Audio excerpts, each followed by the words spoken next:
अल्हम्दुलिल्लाहि रब्बिल आलमीन वस्सलातु वस्सलामु अला सय्यिदिल मुरसलीन मुहम्मद इब्न अब्दिल्लाहिल अमीन व अला आलिहि त्तय्यिबीन व अस्हाबिहिल गुर्रिल मयामीन मत्तसलत ऐनुन बिनज़र व वअत उज़ुनुन बिख़बर व सल्लम तस्लीमन कसीरन कसीरा अम्मा बाद।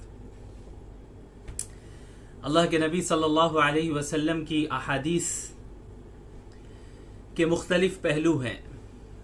जैसा कि हम सब जानते हैं कि आप सल्लल्लाहु अलैहि वसल्लम ने अकायद की भी तालीम दी, आप सल्लल्लाहु अलैहि वसल्लम ने इबादात की भी तालीम दी और आप सल्लल्लाहु अलैहि वसल्लम ने मामलात की भी तालीम दी और किस तरह हमारी माशरती ज़िंदगी हो उसकी भी तालीम दी। तो आप सल्लल्लाहु अलैहि वसल्लम की जो अहादीस हैं उनके मुख्तलिफ पहलू हैं। उन्हीं में से एक पहलू उन अहादीस का है जिसमें आप सल्लल्लाहु अलैहि वसल्लम ने फ्यूचर के मुताल्लिक पेशन गोइयाँ की, प्रेडिक्शंस की। आप सल्लल्लाहु अलैहि वसल्लम ने फ्यूचर के मुताल्लिक बताया कि ये फितने वजूद में आएंगे या ये अलामतें जाहिर होंगी, चाहे वो क़यामत की अलामत सुगरा से उनका ताल्लुक हो यानी छोटी अलामतें, या फिर वो क़यामत की बड़ी अलामतें क्यों ना हो यानी जिन्हें हम अलामत कुबरा कहते हैं। तो अहादीस का वो पहलू जिसमें आप सल्लल्लाहु अलैहि वसल्लम ने क़यामत की निशानियों के मुताल्लिक बात की, अलामात कुबरा के मुताल्लिक बात की, अलामात सुगरा के मुताल्लिक बात की और मुख्तलिफ फितनों के मुताल्लिक बात की। फितना किसे कहते हैं? फितना अरबी ज़ुबान में आजमाइश को बोलते हैं, ट्रायल्स को बोलते हैं। ट्रायल को फितना बोलते हैं। उसका प्लूरल फॉर्म जो है उसकी जमा है फितन। इसीलिए आपने सुना होगा कि किताबुल फितन यानी फितनों का बाब, फितनों की किताब। यानी मुहद्दिसीन ने अपनी हदीस की किताबों में एक बाब ये भी कायम किया, एक चैप्टर ये कायम किया जिसका नाम उन्होंने रखा कि किताबुल फितन या बाबुल फितन या किताबुल फितनी वल मलाहिम। मलहमा कहते हैं बड़ी जंग को, ग्रेट वॉर को मलहमा, और उसका प्लूरल फॉर्म है, उसकी जमा है मलाहिम। तो किताबुल फितनी वल मलाहिम या किताबुल फितन कहा जाए या अहादीसुल फितन कहा जाए तो इससे मुराद वो अहादीस हैं जिनमें आप सल्लल्लाहु अलैहि वसल्लम ने मुस्तकबिल के ताल्लुक से, फ्यूचर के ताल्लुक से पेशन गोइयाँ की और प्रेडिक्शंस की कि ये फितने, ये आजमाइशें वजूद में आएंगी और ये अलामतें जाहिर होंगी। तो बहरहाल इसे हम कहते हैं अहादीसुल फितन। इसकी बहुत अहमियत है, खुसूसन आज के दौर में जो हम 15वीं सदी में रह रहे हैं और हम जानते हैं कि हमारे इर्द गिर्द बहुत से फितने वजूद में आ चुके हैं और जो दज्जाली फितना है और दज्जाली फितने हैं उनका भी वजूद हो चुका है और इस तरह वजूद हो गया है कि वो फितने, दज्जाली फितने पूरी दुनिया में फैल गए और अब बस इंतजार है दज्जाल की शख्सियत के खुरूज का कि अब बस उसी का निकलना बाकी है। बाकी आप सल्लल्लाहु अलैहि वसल्लम ने क़यामत के मुतालिक जो छोटी निशानियां बयान की हैं, जिन्हें हम अलामात सुगरा कहते हैं, कि जो छोटी निशानियों में उनका शुमार होता है, उन्हें हम अलामात सुगरा कहते हैं। तो ये अलामात सुगरा जो हैं तकरीबन 99% पूरी हो चुकी हैं आज के दौर में, यानी हम 15वीं सदी में हैं। हम अगर पीछे अपने देखें, पूरी तारीख को देखें और आप सल्लल्लाहु अलैहि वसल्लम की अहादीस को पेश नज़र रखें तो हमें मालूम होता है कि जो अलामात सुगरा हैं, छोटी निशानियां हैं, वो तकरीबन 99% पूरी हो चुकी हैं और 1% मैं बड़े एहतियात के साथ कह रहा हूं कि बाकी हैं और उसके बाद फिर अलामात कुबरा का यानी आगाज होगा। और अलामात कुबरा के मुतालिक आप लोग जानते ही हैं जो 10 बड़ी निशानियां हैं, क़यामत के मुतालिक 10 बड़ी निशानियां हैं जिनके मुतालिक आप सल्लल्लाहु अलैहि वसल्लम ने फरमाया कि उनमें से एक निशानी भी आ गई तो उसके बाद फिर जल्दी पैदर पे दूसरी निशानियां भी आने लगेंगी। तो इन हदीस के इस पहलू के मुतालिक हमें एक चीज और जान लेना चाहिए कि ये जो अहादीस हैं, जब आप सल्लल्लाहु अलैहि वसल्लम ने मुस्तकबिल के मुतालिक पेशन गोई फरमाई या किसी अलामत के मुतालिक बात की, तो जाहिर सी बात है कि आप सल्लल्लाहु अलैहि वसल्लम जब उस हदीस को बयान फरमा रहे थे तो उस वक्त तो वो फितना या वो अलामत तो जाहिर नहीं हुई थी। जाहिर सी बात है वो फ्यूचर के मुतालिक प्रेडिक्शन है, वो फ्यूचर के मुतालिक पेशन गोई थी। तो बाद में फिर उसका वजूद आया, यानी उसका वजूद बाद में हुआ। तो मसलन अगर अल्लाह के नबी सल्लल्लाहु अलैहि वसल्लम ने किसी एक निशानी की तरफ इशारा किया और किसी एक फितने की तरफ इशारा किया और उस इशारा करने के बाद तकरीबन चौथी या 5वीं सदी में उस निशानी का वजूद हुआ या उस फितने का वजूद हुआ। तो जाहिर सी बात है कि जो उसके वजूद से पहले जो जमाना गुजरा है और जो उलमा गुजरे, उन्होंने अपने जमाने के एतबार से और उनके पास जो कुरान और हदीस का इल्म था और जो बसीरत अल्लाह ताला ने उन्हें अता की थी, उसके मुताबिक उन्होंने तशरीह की। उस हदीस की तशरीह मतलब एक्सप्लेनेशन, उस हदीस की एक्सप्लेनेशन, उसकी तशरीह उन्होंने अपने इल्म के मुताबिक की। हालांकि वो फितना या वो निशानी उस वक्त तक जाहिर नहीं हुई थी, वो निशानी उनके जमाने में वजूद में नहीं आई थी, तो उन्होंने अपने एतबार से उसकी तशरीह कर ली। लेकिन बाद में जब उसका वजूद हो गया, तब 100% हमें मालूम चल गया कि आप सल्लल्लाहु अलैहि वसल्लम ने जो ये बात इरशाद फरमाई थी, उससे मुराद यही फितना है, उससे मुराद यही निशानी है जो कि जाहिरी तौर पे हमारे सामने नजर आ रही है। तो मसलन एक आप सल्लल्लाहु अलैहि वसल्लम ने कोई निशानी बयान की और उसका वजूद कब हो रहा है, उस फितने का वजूद या उस निशानी का वजूद कब हो रहा है, ज़ुहूर कब हो रहा है, 5वीं सदी में। तो अभी 500 साल तक जिन उलमा ने एक्सप्लेनेशन और तशरीह की, उन्होंने अपने एतबार से की। तो मुमकिन है, ये जरूरी नहीं है कि 100% जो उन उलमा ने तशरीह की हो वही 100% उसी मुताबिक वो फितना वजूद में आया हो, बल्कि वो तब्दील हो सकता है, क्योंकि उलमा ने अपने इल्म के एतबार से उस हदीस को एक्सप्लेन किया। लेकिन जब उस फितने का वजूद हुआ, जब उस निशानी का ज़ुहूर हुआ, तभी उसी वक्त हम समझ सकते हैं कि अच्छा एग्जैक्ट ये मतलब था, एग्जैक्ट मतलब क्या था, वो उसी वक्त पता चल सकता है। इसी तरह हम आज 15वीं सदी में हैं, तो वो निशानियां जो 1400 साल में अब तक जाहिर हो चुकी हैं और वो फितने जो वजूद में आ चुके हैं, तो उनके मुतालिक तो कोई दो राय नहीं है कि आप सल्लल्लाहु अलैहि वसल्लम ने पहले ही पेशन गोई फरमा दी थी और वो चीजें बिल्कुल जाहिर हो चुकी हैं। हम देख रहे हैं माजी में भी जाहिर हो चुकी है वो चीजें, और आज भी हम देख रहे हैं कि वो फितने वजूद में आ चुके हैं। लेकिन बहुत सी निशानियां ऐसी हैं जो हमारे जमाने में भी, आज 2021 में भी अभी उनका वजूद नहीं हुआ है, वो वजूद में वो निशानियां नहीं आई हैं। जैसे एग्जाम्पल के तौर पर आप कयामत की बड़ी निशानियां ले लें, तो कयामत की जो बड़ी निशानियां हैं वो जाहिर सी बात है हमारे जमाने में अभी जाहिर नहीं हुई हैं, वो इन फ्यूचर होगी, वो निशानियां जाहिर होंगी। तो उन अहादीस को उलमाए किराम अपने ज़माने के एतबार से उसको एक्सप्लेन करते हैं, लिहाजा इसमें उलमा के दरमियान उसकी एक्सप्लेनेशन में कुछ थोड़ा बहुत इख्तिलाफ हो जाता है। मसलन आपने सुना होगा बहुत से लोगों को कि याजूज माजूज के मुतालिक जब बात होती है तो बाज लोग कहते हैं कि नहीं, ये जो यूरोपियन कंट्रीज के लोग हैं, या बाज कहते हैं ये जो चाइना के रहने वाले यही लोग याजूज माजूज है, और बाज कहते हैं कि नहीं, ये सही माने में ऐसे अफराद हैं जो अभी बंद है और वो कहाँ हैं हमें नहीं मालूम। तो ऐसी चीज़ों के मुतालिक हमारा क्या रवैया होना चाहिए? हमारा रवैया ये होना चाहिए कि किसी भी एक आलिम की एक्सप्लेनेशन को, उसकी तशरीह को लेकर दीगर तमाम उलमा की राय की तरदीद नहीं करनी चाहिए, क्योंकि इसका ताल्लुक फ्यूचर से है। हाँ, इस बात की पॉसिबिलिटी है कि फुला आलिम दीन जो बात इरशाद फरमा रहे हैं ऐसा सच हो सकता है, और फुला जो कह रहे हैं वो भी सच हो सकता है। लेकिन दोनों में से ज्यादा सही राय कौन सी है, यानी सही राय बिल्कुल कौन सी है, ये तो उसी वक्त हमें मालूम चलेगा जब उस फितने का वजूद हो जाएगा, जब वो निशानी जाहिर हो जाएगी। तो उससे पहले किसी एक राय पर हतमी फैसला कर देना कि नहीं, फुला आलिम दीन ने याजूज माजूज के मुतालिक जो राय दी है बस वही सही है, उसके मुतालिक कोई राय सही नहीं है, ये ज्यादती होगी, ऐसा करना मुनासिब नहीं है, क्योंकि इसका ताल्लुक फ्यूचर से, और फ्यूचर अल्लाह के सिवा कोई नहीं जानता, और वही का सिलसिला मुनक़ते हो चुका है। अल्लाह ताला फ्यूचर के मुतालिक अगर कोई बात बंदों को बताते तो अल्लाह के नबी सल्लल्लाहु अलैहि वसल्लम के जरिए बताते,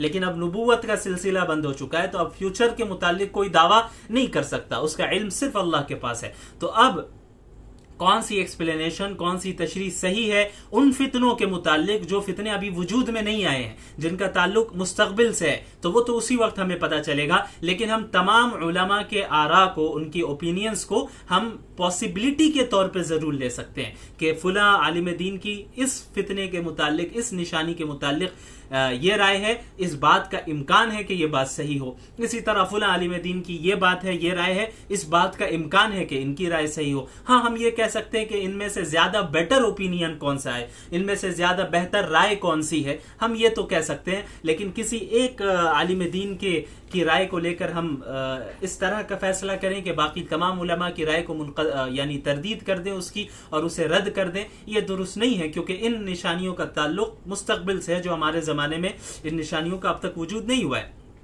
और मैंने बताया कि जो निशानियां वजूद में ऑलरेडी आ चुकी हैं तो फिर जाहिर सी बात है उसमें कोई दो राय नहीं है। तो ये रवैया हमारा होना चाहिए अहादीसुल फितनी वल मलाहिम के ताल्लुक से खुसूसन। चलिए, तो अहादीसुल फितन में एक सबसे पहले तो हमें एक बहुत ही अहम हदीस हमारे सामने है, उसे हमें पढ़ना चाहिए, उसे हमें समझना चाहिए कि आप सल्लल्लाहु अलैहि वसल्लम ने जो पेशनगोइयां की हैं उसका क्या मतलब है। एक चीज ये भी हमेशा याद रखें, आप सल्लल्लाहु अलैहि वसल्लम की जितनी भी पेशनगोइयां हैं, प्रेडिक्शंस हैं फ्यूचर के मुताल्लिक, वो सिर्फ खबर नहीं है, सिर्फ इंफॉर्मेशन नहीं है। यानी ऐसा नहीं है कि आप सल्लल्लाहु अलैहि वसल्लम ने बता दिया कि भाई ऐसा होगा तो बस होना है और हमें कोई फिक्र करने की जरूरत नहीं, बल्कि अहादीसुल फितन का जो पहलू है, यानी अहादीस का वो पहलू जिसका ताल्लुक फितन और मलाहिम से है, उसके उन अहादीस के फिर दो पहलू हैं। एक पहलू तो यही है कि उसमें आप सल्लल्लाहु अलैहि वसल्लम ने खबर दी, इंफॉर्मेशन है, ये खबर है कि मुस्तकबिल में या क़यामत के करीब या मुस्तकबिल में ऐसा होना है, ये चीज वजूद में आएगी, ये फितना वजूद में आएगा, ये निशानी जाहिर होगी। एक तो खबर है, इंफॉर्मेशन है, लेकिन दूसरा पहलू इसमें तंबीह है, तहजीर है कि उम्मत मुस्लिमा को मुतनब्बिह भी आप सल्लल्लाहु अलैहि वसल्लम ने कर दिया कि देखो ये निशानी जाहिर तो जरूर होगी, लेकिन हर मुसलमान को चाहिए कि उससे बचा रहे, उस फितने से अपने आप को महफूज रखे, उस आजमाइश से अपने आप को महफूज रखे, उस निशानी से अपने आप को बचा के रखे। वो खुद जो है शकावत में मुब्तला ना हो जाए, वो खुद गुमराही में मुब्तला ना हो जाए, या इन गुमराहियों को वजूद में लाने में वो शरीक ना हो जाए, इन फितनों को वजूद में लाने में वो शरीक ना हो। लिहाजा जब भी हम उन अहादीस का मुताला करें, उन अहादीस को पढ़ें जिनका ताल्लुक फ्यूचर के में यानी पेशनगोइयों से है, प्रेडिक्शन से है, फ्यूचर के फितनों से है, आजमाइशों से है और निशानियों से है, तो फिर हमें इसमें दोनों चीजों की रियायत करनी चाहिए। पहली चीज तो यही है कि हाँ, आप सल्लल्लाहु अलैहि वसल्लम ने ये पेशनगोई फरमाई है तो ये 100% सही होकर रहेगी, क्योंकि आप सल्लल्लाहु अलैहि वसल्लम का कौल है और ये आप सल्लल्लाहु अलैहि वसल्लम ने एक इंफॉर्मेशन, एक खबर हमें दे दी है। और दूसरा पहलू क्या होना चाहिए कि हम अपने आप को महफूज रखें, अपने ईमान की हिफाजत करें, अपने घर वालों और दीगर मुसलमानों की हिफाजत की फिक्र करें कि इन फितनों में हम मुब्तला ना हो जाए, इन फितनों से हम अपने आप को महफूज रखें। जाहिर तो होना है, इन फितनों को जाहिर तो होना है, इन निशानियों को जाहिर तो होना है, लेकिन हम किस तरह इन चीजों से बच सकते हैं। तो अहादीस के इन पहलू में आप सल्लल्लाहु अलैहि वसल्लम ने इन दोनों जानिब हमारी रहनुमाई फरमा दी है कि क्या निशानियां आने वाली हैं और किस तरह हमें महफूज भी रहना है। तो एक हदीस मेरे पेश नजर इस वक्त है, सबसे पहले हजरत, ये सही बुखारी की रिवायत है, हजरत अबू सईद खुदरी रज़ियल्लाहु तआला अन्हु फरमाते हैं कि अल्लाह के नबी सल्लल्लाहु अलैहि वसल्लम ने फरमाया, लतत्तबिउन्न सुनन मन कान क़ब्लकुम शिबरन बिशिबरिन व ज़िराअन बिज़िराअन हत्ता लौ दखलू हुज्र ज़ब्बिन लदखलतुमूह क़ालू अल यहूद वन नसारा क़ाल फमन। अब इस हदीस का तर्जुमा सुन ले। हज़रत अबू सईद खुदरी रज़ियल्लाहु अन्हु फरमाते हैं कि रसूलुल्लाह सल्लल्लाहु अलैहि वसल्लम ने इरशाद फरमाया कि यकीनन ऐसा होगा कि तुम यानी उम्मत मुस्लिमा, यानी मेरी उम्मत के लोग पिछली उम्मतों के तरीकों की पैरवी करने लगोगे, पिछली उम्मतों के तरीकों को फॉलो करने लगोगे। बालिश्त बराबर बालिश्त, ज़िरा बराबर ज़िरा, ये एक खास ताबीर है अरबी जुबान की, जिसे हम उर्दू में जैसे कहते हैं कि तुम कदम ब कदम उन्हें फॉलो करोगे, तो कदम ब कदम आगे चलोगे। तो कदम ब कदम चलने और कदम ब कदम फॉलो करने का क्या मतलब है? बिल्कुल जिस तरह उन लोगों ने जो हरकतें की, सेम बिल्कुल तुम भी उसी तरह करोगे। तो इसे अरबी में इसकी एक खास ताबीर है, शिबरन बिशिबरिन व ज़िराअन बिज़िराअन। शिब्र कहते हैं एक बालिश्त को, ये जो बालिश्त है, ये जो जितना फासला है, इसे क्या कहते हैं? शिब्र, एक बालिश। और ज़िरा किसे कहते हैं? ज़िरा हाथ की उंगलियों से लेकर यहाँ कोहनी तक ये जो हिस्सा है हाथ का, इसे ज़िरा कहते हैं। ये तकरीबन 2 बालिश्त के बराबर है, 2 बालिश के बराबर है। तो ये बालिश्त बराबर बालिश्त और ज़िरा बराबर ज़िरा, ये एक खास टर्म है, एक खास ताबीर है, जिसका मतलब यह है कि तुम बिल्कुल सेम टू सेम उनको फॉलो करोगे, जिसे हम उर्दू में कह सकते हैं कि कदम ब कदम चलोगे उनके साथ। तो आप सल्लल्लाहु अलैहि वसल्लम ने क्या फरमाया कि यकीनन ऐसा होगा, लतत्तबिउन्न सुनन मन कान क़ब्लकुम, यकीनन ऐसा होगा कि तुम यानी उम्मत मुस्लिमा पिछली उम्मतों के तरीकों को फॉलो करोगे, बालिश्त बराबर बालिश्त और ज़िरा बराबर ज़िरा, यानी कदम ब कदम चलोगे। यहाँ तक के हत्ता लौ दखलू हुजरा दब्बिन लदखलतुमु, कि यहाँ तक के अगर वो किसी गोह के बिल में घुसे होंगे तो तुम भी उस बिल में घुस जाओगे। गोह एक जानवर का नाम है, एक लिजर्ड है जो बड़ा लिजर्ड होता है। इसे आप गूगल में सर्च कर सकते हैं। इसे अरबी में दब कहते हैं, दब्बुन, दाद बा दब्बुन। इसे उर्दू में गोह कहते हैं। एक बड़ा लिजर्ड है, बड़ी छिपकली है। तो अल्लाह के नबी सल्लल्लाहु अलैहि वसल्लम ने फरमाया कि अगर पिछली उम्मत के लोगों ने ऐसी हरकत की होती, यानी वो किसी गोह के बिल में घुस गए हैं, तो तुम भी उनकी पैरवी करते हुए, उनको फॉलो करते हुए तुम भी उस बिल में घुस जाओगे। इसका भी यही मतलब है। इसका हकीकी माना ये नहीं है, यानी इसका मतलब ये नहीं है कि हकीकी माने में कोई बिल में घुस जाए। इसका मतलब भी यही है कि तुम इतनी शिद्दत के साथ उन्हें फॉलो करोगे, इतनी उनकी इत्तिबा करने में, उनकी पैरवी करने में इतनी ज्यादा शिद्दत इख्तियार करोगे कि अगर वो उनमें से किसी ने ऐसी अहमकाना हरकत भी की है कि अगर वो किसी गोह के बिल में घुस गए हैं तो तुम भी उनको फॉलो करते हुए उसमें घुस जाओगे। फिर आगे सहाबा किराम ने आप सल्लल्लाहु अलैहि वसल्लम से पूछा, दरियाफ्त किया कि अल यहूद व नसारा या रसूलल्लाह, क्या पिछली उम्मतों से कौन मुराद है? क्या यहूद व नसारा मुराद है? पिछली उम्मतों से क्या यहूद व नसारा मुराद है? तो आप सल्लल्लाहु अलैहि वसल्लम ने फरमाया कि फमन, और कौन, यानी पिछली उम्मतों से मुराद यहूद और नसारा ही है। अब देखिए, इस हदीस को जब आप सल्लल्लाहु अलैहि वसल्लम ने बयान फरमाया है, जाहिर सी बात है उस वक्त तो ये चीज वजूद में नहीं आई थी। उस वक्त तो ऐसा नहीं था कि मुसलमान यहूद और नसारा की इत्तिबा कर रहे थे, बल्कि सहाबा किराम की जमात थी जो आला तरीन जमात है। अंबिया अलैहिमुस्सलातु वस्सलाम के बाद आला तरीन जमात सहाबा किराम की जमात है, और उनसे तो कभी तसव्वुर भी नहीं किया जा सकता कि वो यहूद और नसारा की इत्तिबा करे। वो तो ऐसी कौम है, वो ऐसे अफराद थे जिन्होंने यहूद और नसारा, कैसर और किसरा के तख्त को ही उलट कर रख दिया, तो वो उनकी इत्तिबा कैसे कर सकते हैं? वो आप सल्लल्लाहु अलैहि वसल्लम की तो जान माल हर एतबार से उनका साथ देते और इस दीन का साथ देते। तो जाहिर सी बात है जब ये हदीस आप सल्लल्लाहु अलैहि वसल्लम ने बयान फरमाई और जब ये पेशन गोई और ये प्रेडिक्शन की, तो उस वक्त ये चीज वजूद में नहीं आई थी। तो मुमकिन है कि सहाबा किराम को इस एतबार से तो जरूर ताज्जुब हुआ होगा कि मुसलमान भी ऐसा कर सकते हैं कि हम आप सल्लल्लाहु अलैहि वसल्लम के लिए हमने हर चीज को कुर्बान किया, इस दीन के लिए हर चीज को कुर्बान कर दिया, हमने अपनी जान, माल, वतन, अहलो अयाल सब कुछ छोड़ दिया और इस दीन की सरबुलंदी के लिए हमने कोशिशें की और पूरी दुनिया में हम दीन की तबलीग और इसको फैलाने में, आम करने में हम लग गए। तो क्या ऐसी नस्ल भी आएगी, मुसलमानों की ऐसी नस्ल भी आएगी कि वो यहूद व नसारा की इस तरह इत्तिबा करने लगेंगे कि उनके साथ कदम ब कदम चलेंगे? तो जाहिर सी बात है उस वक्त ये चीज तो जाहिर नहीं हुई थी। लेकिन आप और हम अगर अपने आप से पूछें और अपने आप से सवाल करें तो यकीनन हम यही कहेंगे कि ये वो जमाना जरूर आ गया है कि आप सल्लल्लाहु अलैहि वसल्लम की ये हदीस 100% सही हो गई। ये वो जमाना है जिसमें आप सल्लल्लाहु अलैहि वसल्लम की जो प्रेडिक्शन है, जो पेशन गोई है, वो 100% सच साबित हो गई है। अब आप खुद गौर करें कि आज उम्मत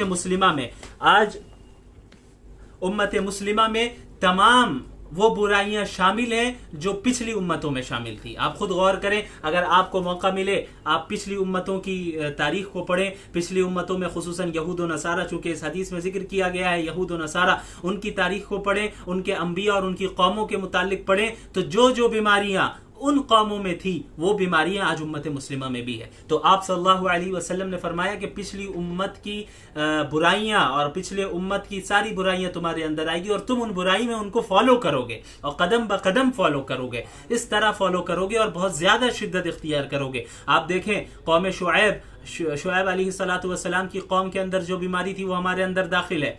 शुएब अलैहिस्सलातु वस्सलाम अपनी कौम से कहा करते थे, वला तबखसुन नास अशियाअहुम, कि तुम लोगों में के लिए नाप तोल में कमी ना करो।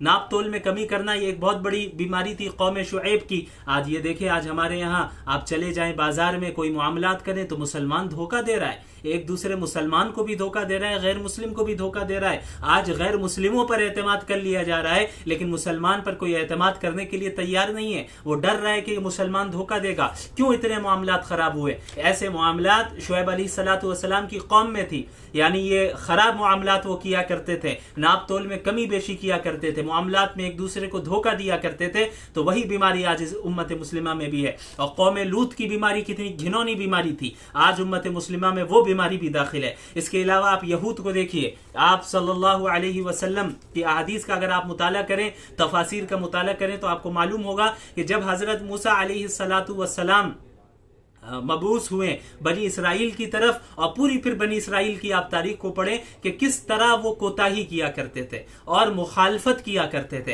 एक तरफ उनका दावा था कि मैं मूसा का मानने वाला हूं, हम मूसा के मानने वाले हैं, हम एक खुदा को मानते हैं, लेकिन उसके बाद अमली तौर पे मुखालफत किया करते थे मूसा अलैहिस्सलातु वस्सलाम की और अल्लाह ताला की। ये बुराई आज हमारे यहाँ है। आप देखेंगे, आप कुरान करीम को पढ़ेंगे तो कई जगह आपको ये मिलेगा कि वो खुद कहा करते थे, मूसा अलैहिस्सलातु वस्सलाम से मुतालबा किया करते थे, आप जाइए अपने रब से कहिए हमें ये दे दे, हमें वो दे दे, और जब अल्लाह उन्हें उन नेमतों को अता कर देता तो फिर उसकी नाशुक्री करने लगते। लेकिन अल्लाह ताला ने यहूद को सबसे पहले जब उनका इंतखाब किया तौहीद की बुनियाद पे, बनी इसराइल को कहा व अन्नी फद्दलतुकुम अलल आलमीन, कि मैं तुम्हारे जमाने में तुम लोगों को तमाम आलम पर फजीलत दे रहा हूं, कि तुम तौहीद वाली कौम हो इसलिए तुम्हें फजीलत दे रहा हूं। लेकिन उन्होंने क्या किया, उन्होंने अल्लाह की इस फजीलत की नाशुक्री की, इस नेमत की नाशुक्री की। मूसा अलैहिस्सलातु वस्सलाम ये तो कहते हम मानते हैं मूसा को, ये तो कहते कि फिरौन के पास हमें निकलना है, बचना है, और फिरौन जालिम है, लेकिन जब मूसा अलैहिस्सलातु वस्सलाम की जानिब से कोई हुक्म आता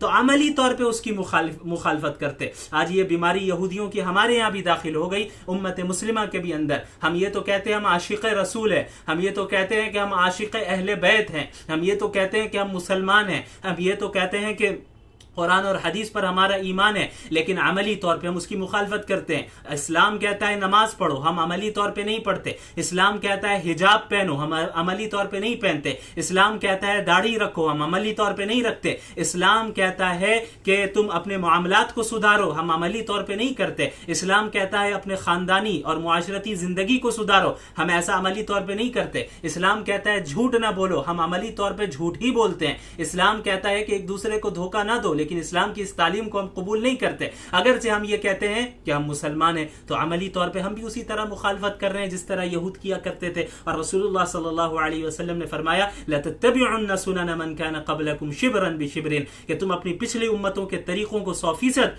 कदम ब कदम उनकी पैरवी करोगे, उन्हें फॉलो करोगे। लिहाजा हमें गौर करने की जरूरत है कि जब यहूदियों ने अपने आप को ये कहा, बनी इसराइल ने ये कहा कि हम अंबिया के मानने वाले हैं, अल्लाह के मानने वाले हैं, मूसा के मानने वाले हैं, तौहीद को उन्होंने कबूल किया, तो अल्लाह ने उस तौहीद की बुनियाद पे बनी इसराइल को तमाम आलम पर फजीलत दी, और मोहम्मद अरबी सल्लल्लाहु अलैहि वसल्लम की उम्मत मुस्लिमा को भी आप सल्लल्लाहु अलैहि वसल्लम ने तौहीद की बुनियाद पे फजीलत दी। और क्या फरमाया, कुंतुम खैर उम्मतिन उखरिजत लिन्नास, कि तुम वो कौम हो, तुम वो उम्मत हो जो तो तमाम उम्मतों में सबसे बेहतर है, सबसे बेहतरीन उम्मत हो, जो लोगों के लिए तुम निकाले गए हो। लेकिन जब बनी इसराइल ने अल्लाह की इस नेमत की नाशुक्री की, इस फजीलत की नाशुक्री की, और अंबिया की अमली तौर पे मुखालफत की, अल्लाह की अमली तौर पे मुखालफत की, तो अल्लाह ताला ने यह ऐलान कर दिया कि दुरिबत अलैहिमुद्दिल्लतु वल मस्कना, कि अब बनी इसराइल पर क़यामत तक के लिए हमने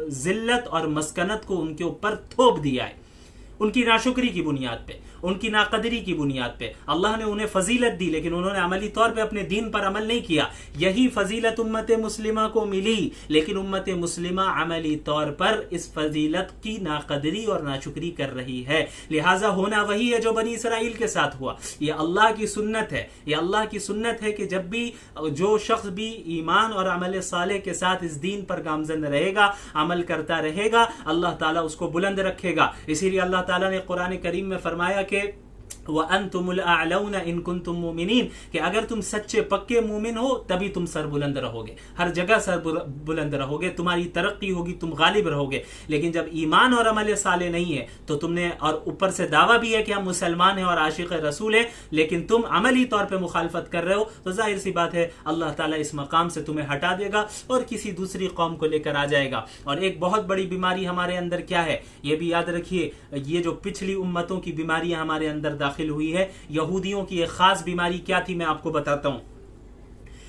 अब आप उस मंजर को अपने सामने रखें कि जब मूसा अलैहिस्सलातु वस्सलाम बनी इसराइल को लेकर समंदर से पार करवा रहे थे उन्हें, अब जब सामने आ गए, पीछे से फिरौन का लश्कर आ रहा है, फिरौन आ रहा है, उनका पीछा कर रहा है, मूसा अलैहिस्सलातु वस्सलाम और बनी इसराइल आगे भाग रहे हैं, अब उनके सामने समंदर है और पीछे फिरौन और फिरौन का लश्कर है। अब बनी इसराइल मूसा अलैहिस्सलातु वस्सलाम से क्या कह रहे हैं कि तुमने कहां फंसा दिया हमको, अब आप निकालिए, अब कैसे जाएंगे, हम कहां जाएंगे। लेकिन हज़रत मूसा अलैहिस्सलातु वस्सलाम जाहिर सी बात है नबी थे, उनका ईमान तो बिल्कुल मजबूत था, इसलिए उन्होंने फरमाया कि इन्ना रब्बी सयहदीन, के मेरा रब जरूर मुझे रास्ता दिखाएगा। तो अल्लाह ताला ने हुक्म दिया कि लाठी मारो समंदर पर। तो हज़रत मूसा ने ऐसे ही किया अलैहिस्सलातु वस्सलाम कि समंदर पर उन्होंने लाठी मारी और समंदर के दो हिस्से हो गए, बीच से रास्ता खुल गया और मूसा अलैहिस्सलातु वस्सलाम बनी इसराइल को लेकर वहां से रवाना होने लगे। अब ये कितना बड़ा मोजेजा है, इसे अपने पेश नजर रखिए। अभी जो मैं बात कहने जा रहा हूं, ये कितना बड़ा मोजेजा बनी इसराइल ने अपनी आंखों से देखा कि मूसा अलैहिस्सलातु वस्सलाम ने लाठी मारी और समंदर के दो हिस्से हो गए, बीच से रास्ता निकल गया, वहां से वो लोग पार भी हो गए। और ये जो है क्या नाम है, फिरौन और उसका लश्कर, ये जब पीछे से आ रहा है तो ये गर्क भी हो गया, ये डूब भी गया। फिर बनी इसराइल ने देख लिया, मूसा अलैहिस्सलातु वस्सलाम के जरिए अल्लाह ताला ने उन्हें नजात दी और फिरौन को डुबा दिया और फिरौन के लश्कर को डुबा दिया। अल्लाह ने तौहीद की बुनियाद पे मौजज़ाना अंदाज में उन्हें पार करवाया। तब अब तो उन्हें चाहिए था बिल्कुल 100% सरेंडर हो जाते अल्लाह के सामने, लेकिन क्या होता है कि वहां से पार करने के बाद, समंदर को पार करने के बाद एक कौम के पास से गुजरते हैं। वो कौम जो है बुतपरस्त कौम थी और वो लोग देखते हैं बनी इसराइल कि वो कौम अपने बुत और आइडल की इबादत कर रही है और उसकी इबादत कर रही है वो कौम। तो अब बनी इसराइल जो लोग हैं वो आए हज़रत मूसा अलैहिस्सलातु वस्सलाम के पास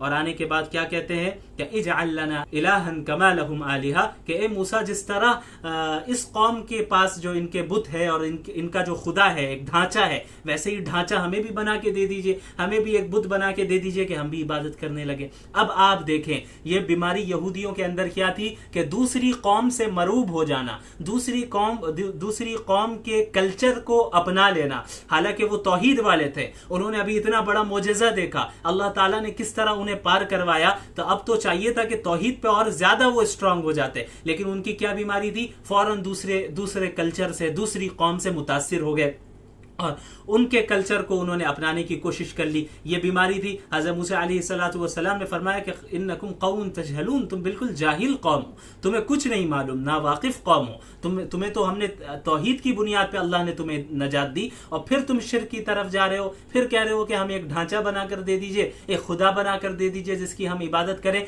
तो ये बीमारी यहूदियों के अंदर और बनी इसराइल के अंदर खुसूसन थी कि वो दूसरी कौम से मुतासिर होकर उनके कल्चर को इख्तियार करने लगते थे। अब आप उम्मत मुस्लिमा पर गौर कीजिए, क्या ऐसा नहीं है कि यहूदियों और बनी इसराइल की ये जो बीमारी थी पिछली उम्मत की कि वो दूसरी कौम और दूसरे कल्चर से मुतासिर होकर उसे अपना लेते थे, यही बीमारी आज हमारे अंदर नहीं आ गई है? इस पे गौर कीजिए कि हम फौरन दूसरी कौम को देखकर मुतासिर हो जाते हैं। वेस्टर्न कंट्रीज को हमने अपना मुक्तदा समझ लिया है, हम अपना इमाम समझ लिया है कि ये जो वेस्टर्न कंट्रीज हैं ये हमारे लिए हमें लीड करेंगे, ये दुनिया को लीड करने वाले हैं और हम गैरों के कल्चर को इख्तियार करने लग रहे हैं क्योंकि हम एहसास कमतरी के शिकार हैं। हम नहीं जानते हमारी तारीख क्या है, हमारी हिस्ट्री क्या है, हमारा क्या मुकाम है। तौहीद की बुनियाद पे अल्लाह ने हमें पूरी दुनिया, पूरे आलम में हमें फजीलत दी, हमें यह मालूम ही नहीं है। इसलिए फौरन किसी कौम को देखा गैरों के रस्म व रवाज को इख्तियार कर लेते हैं। मुसलमान हैं, अच्छे खासे हैं, लेकिन बर्थडे पार्टी में जरूर जाएंगे,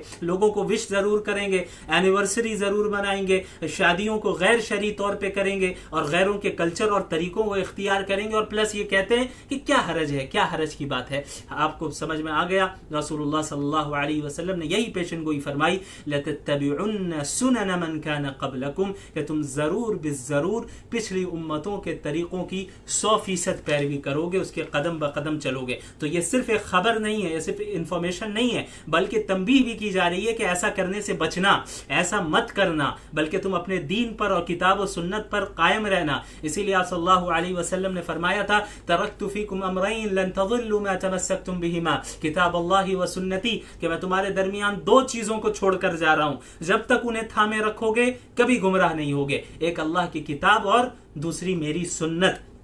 लिहाजा आप सल्लल्लाहु अलैहि वसल्लम की सुन्नत और अल्लाह की किताब को थामे रखना है और दूसरे कल्चर से और दूसरी कौम की रस्म व रवाज से हमें मुतासिर नहीं होना है। हमने तरक्की का मेयार ये समझ लिया है कि जिस कंट्री में ऊंची ऊंची बिल्डिंग्स हों, जहां ऊंची ऊंची इमारतें हों और जहां पे लोग ज्यादा पैसे कमाते हों, वही तरक्की याफ्ता है। तो ये जो तरक्की का जो मेयार हमारे जहन में है, यही गलत है। हमने तरक्की का मतलब ही नहीं समझा है। लिहाजा आप याद रखिए कि मुकम्मल तरक्की उसी वक्त है कि जब हम और आप 100% इस दीन पर अमल करेंगे और पिछली उम्मतों की उनकी सुन्नतों और पिछली उम्मतों के तरीकों से अपने आप को बचाए रखेंगे और रसूलुल्लाह की सुन्नत और सहाबा किराम की सुन्नत को थामे रखेंगे। तो ये वो हदीस है जो एक पेशन गोई है, जो आज हम देख रहे हैं कि 100% सही साबित हो गई। और इसके अलावा कई सारी पेशन गोइयां हैं। इंशाअल्लाह हमारा इरादा यह है कि हफ्ते में एक दिन कम से कम इस तरह लाइव सेशन के जरिए फितनों के जो अहादीस हैं, वो अहादीस जो फितनों से रिलेटेड है और क़यामत की निशानियों से रिलेटेड है, उनको आपके सामने बयान किया जाए। ये अभी फिलहाल मेरा सिर्फ इरादा है। बाकी आप लोगों की क्या राय है इस सिलसिले में, कमेंट करके जरूर बताएं। अगर आप लोग इसमें इंटरेस्टेड हैं और हम एक दिन इसको और टाइम भी तय कर देंगे कि रोजाना हम इस तरह कर सकते हैं। आज तो हमने एक हदीस की तशरीह की, एक हदीस को एक्सप्लेन किया जिसका ताल्लुक मुस्तकबिल की पेशनगोई से था। उसके अलावा जो आम निशानियां है और आम फितनों का जो ज़ुहूर होगा और उसके बाद क़यामत की जो आम निशानियां है उसका भी बयान किया जाएगा। और उसके बाद जो क़यामत की बड़ी निशानियां है, अलामात कुबरा है, जिनमें सर फहरिस्त इमाम महदी अलैहिस्सलातु वस्सलाम का ज़ुहूर है, उसके बाद दज्जाल का खुरूज है और ईसा अलैहिस्सलातु वस्सलाम का नुज़ूल है, इस पे हम तफसील से बात कर सकते हैं। और उसके बाद फिर जो बाकी 7 बड़ी निशानियां हैं उनके मुताल्लिक भी हम तफसील से बात कर सकते हैं। आप लोगों की इसमें क्या राय है ये जरूर बताएं। तो इस हदीस को जरूर अपने पेश नजर रखें और ये आप सल्लल्लाहु अलैहि वसल्लम की इस हदीस को दूसरों तक पहुंचाएं। ये बहुत बड़ी चीज है। आप सल्लल्लाहु अलैहि वसल्लम ने फरमाया कि अल्लाह ताला उस शख्स के चेहरे को तरोताजा करे जो मेरी एक हदीस सुने और उसे दूसरों तक पहुंचाए। तो ये बहुत अहम चीज है। और हम आज जिस दौर में रह रहे हैं, इससे ये बिल्कुल भी इनकार नहीं किया जा सकता कि हम दज्जाल के खुरूज के जमाने से बहुत करीब है। हम ये तो नहीं कह सकते कि इस साल में निकलेगा दज्जाल या फुला साल में इमाम मेहदी का ज़ुहूर होगा, ये कोई नहीं कह सकता। इसका ताल्लुक मुस्तकबिल से है, ये सिर्फ अल्लाह ताला जानते हैं। लेकिन ये बात तो जरूर है कि हम आज जिस जमाने में हैं, ये दज्जाल के जमाने से बहुत करीब का जमाना है, बहुत करीब है हम। लिहाजा हमें चाहिए कि लोगों के अंदर एक शऊर बेदार करें और जो आप सल्लल्लाहु अलैहि वसल्लम से ने दज्जाल से बचने का जो तरीका बयान किया है और इन फितनों से बचने के जो मुख्तलिफ तरीके बयान किए हैं, वो लोगों में आम किया जाए, लोगों को बताया जाए, ताकि हम खुद अपने ईमान की भी हिफाजत कर सके और अपनी नस्लों की भी ईमान की हिफाजत कर सके। इंशाअल्लाह आज के लिए इतना ही। जज़ाकुमुल्लाहु खैरन व आखिरु दावाना अनिल हम्दुलिल्लाहि रब्बिल आलमीन। वस्सलामु अलैकुम व रहमतुल्लाहि व बरकातुहू।